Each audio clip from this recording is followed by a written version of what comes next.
What's up, guys? This is Anything Goes with the Flashing Bro 25 podcast. So today we're going to discuss about the Toyota Supra. Basically, this is the final edition for it. So you guys don't know, Toyota and BMW, they did a merger back in 2012. Basically, they have a meeting and basically they collaborate together to design a Supra and the BMW Z4. And I guess they did all the collaboration together, and by 2019 the Supra came out from the, you can say, from BMW, you can say engineering, you know, from the interior, exterior, everything. The only difference is Toyota was only basically engineered that, you can say, change the software on the engine. Basically that's it, but everything was just all BMW. So let this guy explain it real quick. He's a car reviewer. He's from Redline Reviews. If you guys are familiar with the saying, time tends to move faster when you're having fun, that saying couldn't be more true for a vehicle like the Toyota GR Supra. When the company brought this beloved nameplate back to the States in 2019 after a 17-year-long hiatus, it really proved to the world that Toyota was ready to be taken seriously in the sports car segment again. Now, of course, fast forward 6 years and we're back at a studio here in Long Beach, California, taking a look at this vehicle. This is the 2026 Toyota GR Supra Mark V Final Edition. It's basically a final send-off to the 5th generation Supra, and it comes with a couple of upgrades to make this model feel a little bit more special in your garden variety Supra. So now that we're finally seeing this new sports car in the sheet metal, let's go ahead and take a detailed first look.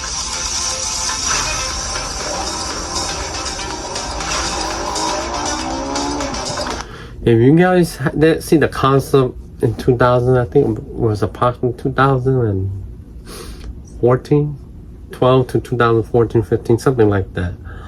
When I saw the concept of the Supra, I was like, damn, I'm gonna get one if this car come out. Man, when they reveal it, I saw it, man, this car was a super disappointment. Like, it looks, it's not short, but just the front end doesn't look like the concept. You know, the concept looked more like, wow, like amazing, you know. But when they collaborate with, you can say, the BMW, you know, they have to, you can say, water it down really to the engineering point of BMW. So the style that look like, wow, like the concept. And most cars are like that. Most cars with the concept look good, but when they reveal it, it looks like total opposite, you know. And Supra was one of it.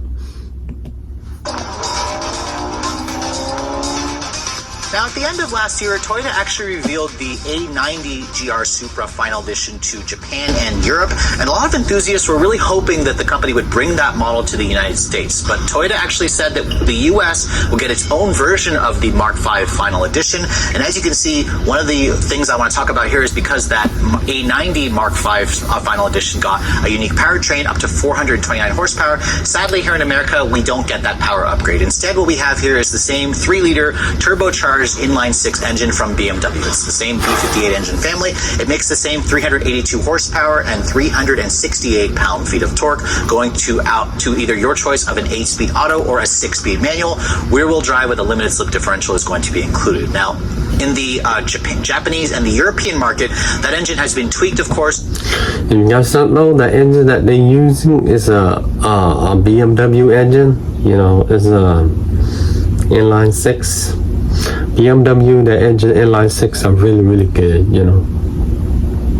With a different tune, with an exhaust system, and it also gets a lot of internal upgrades to increase the power to 429. I'm really sad that Toyota is not bringing that here. However, the company basically told me that emissions regulations and cost are the reason why we don't get that upgraded motor. You can obviously still go to the aftermarket to improve the performance, but the Supra is certainly no slouch. This model should be able to get to 60 in 3.9 seconds with a top speed of around 155 miles an hour. This car also is going to weigh in around 3,400 pounds, so it's still a relatively lightweight car and also a quick car by modern day standards. But let's go ahead and close up the hood here and talk about the exterior styling changes, which, as you guys know, you're pretty familiar with this design. It's been around since 2019. Toyota has made some slight tweaks to it over the years, but the final edition, as you can see, certainly has some nice touches to make it unique. Now, first of all, this color color is called Undercover, which is a unique color that is exclusive to the Mark IV or Mark V Final Edition. It's also kind of like a matte color, which really makes it look undercover because of the surroundings that we're in. You can see this entire studio is black everywhere,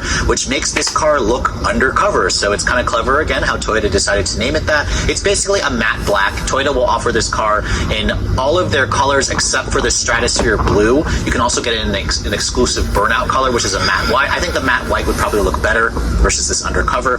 But as you can see, the rest of it is GR Supra stuff. You have a very aggressive front end design with integrated vents, as you can see, that are functional. Some are also non-functional. All Supras come standard with the 6 LED full LED headlights, as you can see, with an LED daytime running light, LED turn signal. These are also adaptive headlights. No actual.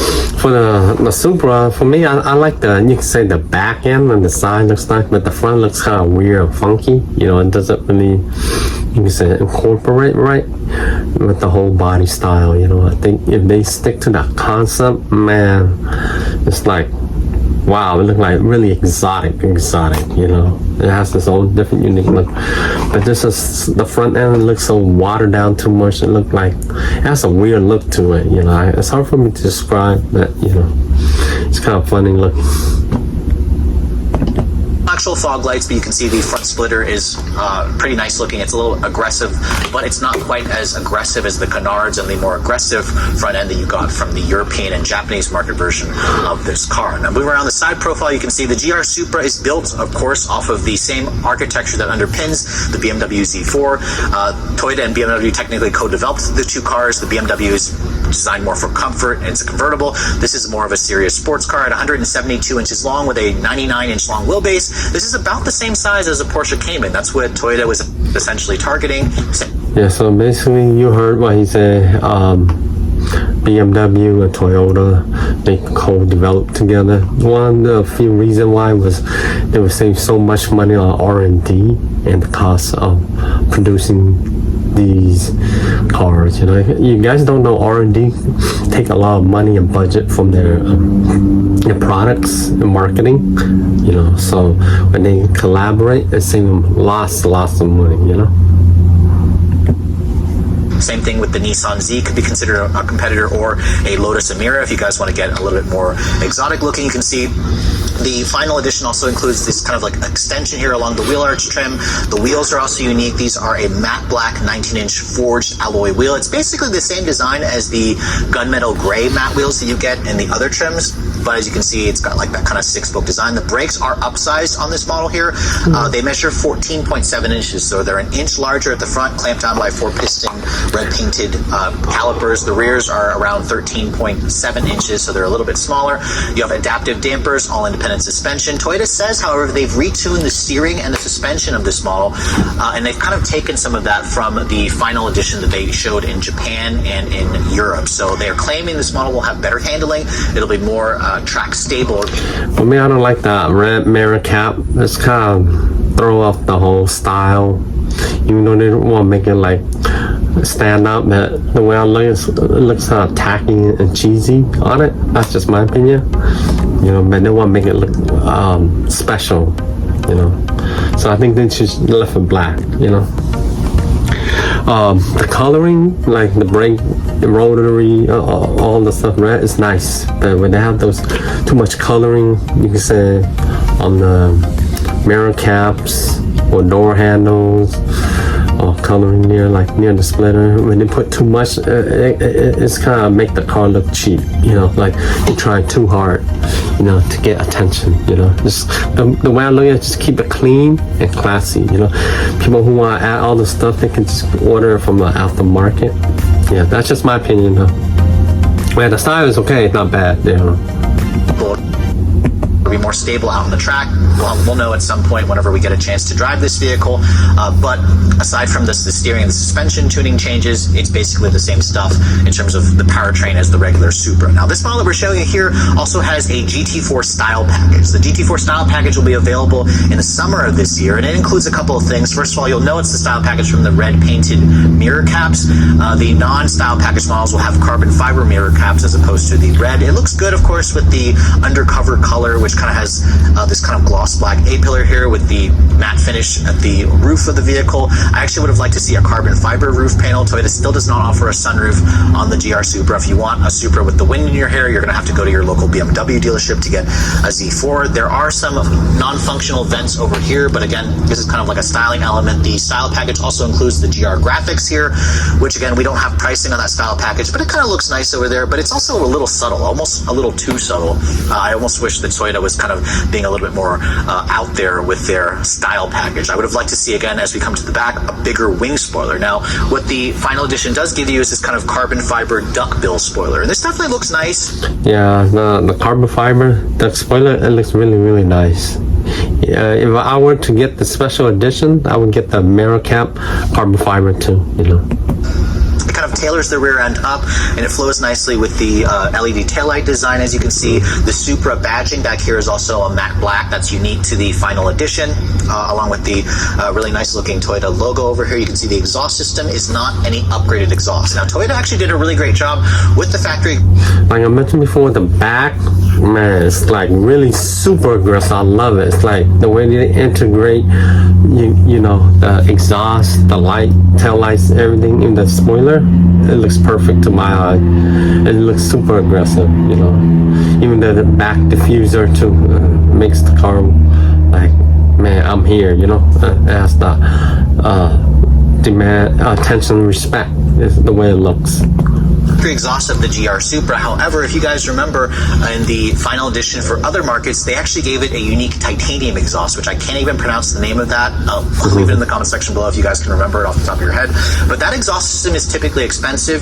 Here on the US spec car, they wanted to again keep it more simple, a little bit less, or a little bit more affordable. You have your LED reverse lights down here in the center. The taillights are also a full LED design. And then the Supra sadly does not have a trunk release. If you want to open up the trunk, you actually have to go inside. Either use the key fob or you have to use the button here. But one of the beauties about the Supra is the fact that this is actually a hatchback, and it offers around 10 cubic feet of storage space, which is a pretty good amount. The Nissan Z offers a little bit more space because the opening for the... Yeah, I like the Supra than the Nissan Z. If you guys don't know, the Nissan Z is the Supra competition. It's basically, you could say that they use the old platform, the Nissan 350Z. Even though they say the Z is new, it's not actually new. They use the same old platform almost, what, 2003, I remember. So they just engineer the outside, and you can engineer the small suspension here and there. Basically, it's a 350Z, you know, if you look at it, the new Z, you know. And also, the price is insane. I think if you get the Nismo edition, starting at about 60,000, 70,000. I remember, I understand the inflation back then for the Nismo, which was what, 35,000, 40,000 startup price. But now it's almost, you can say, almost double. You know, it's crazy. So I hardly see any Z. I saw maybe one, a black one, I think a couple of days ago here in LBX. It's a food hall place. I saw a black one. That's the one I saw. First time I saw it in a long, long time. Not many people buy it, or not. Nissan, they don't produce too much, you know. It just costs too much for people to buy. For that 70,000 range, you can buy maybe a Corvette C8, and it looks way better, you know, for my opinion. The Nissan's a little bit larger, but again, this is kind of an unexpected practicality, although the Supra still doesn't offer a back seat. But overall, as you can see, it's still relatively usable if you plan to use this car as your daily driver. So on the outside, Toyota is pretty conservative with the styling updates for the Final Edition, and that trend kind of continues on the interior, because if you guys remember, the Japanese and European market cars, they had really aggressive racing bucket seats, which Toyota said sadly wouldn't be compliant with US regulations. So instead, we just get the standard seats. Now, first of all, this model, this trim is based off of the premium, so you get their leather with the Alcantara. You guys don't see the interior of the Supra. Everything screams BMW. The only difference is the Toyota, you can say badge or brand. That's it. But the entire interior is scream BMW, period. Even the engine, the whole platform is all BMW. The only difference is the exterior style. That's it. Different from the BMW. Besides that, everything DNA from the car is all screaming BMW, you know. red and white cross stitching, and the GR. You also get this GR embroidered in the actual head restraint of the actual seats themselves, along with these red seat belts, which add 5 horsepower. In case you guys want more power, these seats also adjust in 12 different ways. They are heated, but sadly not ventilated, and for the most part, they look almost the same in terms of the bolstering as the standard Supra. I kind of wish that Toyota had done a little bit more. This would have looked really good with an all red interior. Black is really your only interior color choice. Toyota does offer a saddle tan if you guys don't get this specific trim. Now, getting inside the GR Supra Final Edition, as you can see, it reminds me that I'm getting old because it's getting harder and harder to get into these vehicles. As I get in and shut the door, the door still has a pretty solid sounding thunk, and this interior is where you're really going to see a lot of the BMW influence, because everything about this cabin basically screams BMW, but it also screams previous generation BMW. Like he said, everything screams BMW. And I went and sat in the Supra. Everything from the knob, everything, the style, everything's all BMW. In fact, the steering wheel is a BMW steering wheel with a Toyota logo and airbag cover over it, along with the BMW buttons. The wheel itself offers a manual tilt telescoping ability. If you guys go for the automatic model, you'll get paddle shifters. Obviously, this particular one that I'm showing you here actually has the manual, which, by the way, the manual itself has a red ring along with... Yeah, so this one has a manual. When it first came out, it was just automatic. You know, I think 2 years or 3 years later, they came out the manual. Also, they came out you can see the 2.0 4-cylinder engine too, but no one buy it, so they stopped making it a couple years ago, I think. Requirements that wouldn't pass in the US, and that model, if you converted it to pricing here in America, would have been far more expensive. Toyota told me that car, if they brought it here to America, would have been over $150,000. Wow. That's right, 150 grand for a Supra would just not make sense. Toyota wouldn't sell very many of those, even though, again, it's a limited production car. Toyota's only building 300 of those for other markets. Here in America, I would estimate that this model should come in at under $70,000, which I know under $70,000 is still a lot of money, but if you keep in mind its competition set, the Supra would compete with cars like the Porsche 718 Cayman, which is typically around $80,000 to $90,000, over $100,000 if you go for the GTS trim. A Chevrolet Corvette would also be a competitor. The Nissan Z is really the only main rival that's kind of priced in the same spectrum. And then there's also the Lotus Emira, which starts at $100,000. So the Supra is still a relative bargain. And if you're an enthusiast, you've been waiting to pull the trigger on a Supra, this car is going to quickly become a collector's car. So for me personally, I would go with this color. I would go with the burnout color. I would go with the manual transmission, because it kind of keeps the whole driving enthusiast perspective alive as everything kind of moves toward electrification and toward self-driving. With all that said, hope you guys have enjoyed my pretty detailed overview here on the 2026 Toyota GR Supra Mark V Final Edition. If you're also looking to see the latest cars I'm testing, be sure to follow me on Instagram at redline_reviews. Like us on Facebook, and as always, guys, please keep subscribing to the Redline Reviews YouTube channel for all the latest reviews. Thank you so much for watching. I'll catch you all in the next video. You guys have it. Yeah, that's the Supra, the 2026 GR MkV Final Edition. So you guys don't know, the car market, our car manufacturer are basically going through a transition to electric EVs. You know, right now, all this gasoline will be gone within another 5 years, probably. Yeah, so if you have the money and dough and you like the car, go grab one right now, because it's going to be a collector car and the value will go skyrocket, you know, by then. So anyways, before I go, don't forget to subscribe to my channel. If you want to make comments, comment on the section, and don't forget to like. And I'll see you guys next time. Thank you.